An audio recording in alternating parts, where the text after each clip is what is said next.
Matthew 18:20.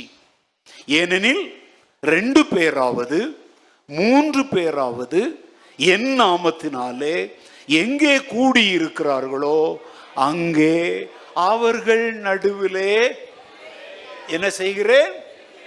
இருந்தேன்றாரா? இருப்பேன்னாரா? என்ன சொல்றாரு? சொல்லுங்க. இருக்கிறேன். அல்லேலூயா. அப்ப அவர் எங்க இருப்பாரு அப்படின்னா? 2 அல்லது 3 பேர்னா அப்ப இவ்வளவு பேர் எது கூடியவங்க? எல்லாம் ஓடி போங்க, இவங்க 2 பேர் மாத்திரங்க இருக்கட்டும், அப்படி அர்த்தமா? அதவங்க ஒன்றுக்கு மேற்பட்டுட்டாலே அதுக்கு பேர் ஐக்கியம். என்னது? நான் தனியா இருந்தா என் ஐக்கியம் பிதாவோடும் குமாரனாகிய இயேசுவோடும் பரிசுத்த ஆவியானவரோடும் இருக்குது.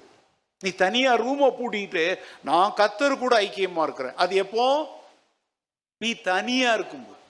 ஆனா எப்போ கர்த்தரால் மீட்கப்பட்ட இன்னொருத்தர் 2 பேர் வந்தாலே அதுக்கு பேர் என்ன பேரு? இப்ப நீ இங்க என்னத்துக்கு வந்திருக்கிற? இங்க வந்துகிட்டும் துண்டு வெட்டிக்கிட்டு உட்கார்ந்துருக்காத. யாருக்கிட்டையும் ஒட்ட மாட்டேன், அவ சேலை கூட என் மேல படக்கூடாது, எவ்வளவுதான் ஒதுங்கி போ, அங்க சோவர் தான் இடிக்கும், மண்டை நங்குன்னு இடிக்கும். ஐக்கியத்துக்கு தயாரா இல்லைன்னா ஆபத்துங்க. நல்லா கவனிச்சுக்க. நீ தனி இப்போ வீட்டுக்கு போயிடுறீங்க, உங்கள் பெட்ரூமில் தனியாக இருக்கிறீங்கல்ல, அப்போ யார் கூட ஐக்கியம்? தேவனோட ஐக்கியம். ஆனால் தேவ பிள்ளைகள் யாராவது ஒருத்தர் நம்ம கூட இருந்தா, நீங்கள் எத்தனை பேர் இருக்கிறீங்க? 2 பேர். அதுக்கு பேர் தான் என்ன பேர்? இங்கிலீஷில் ஃபெலோஷிப்னு சொல்கிறோம். ஐக்கியம்ங்கிற வார்த்தைக்கு இங்கிலீஷில் என்னது? இதுக்கு நான் சின்ன பையனாக இருக்கும்போது ஒரு புஸ்தகத்தில் படித்தேன்.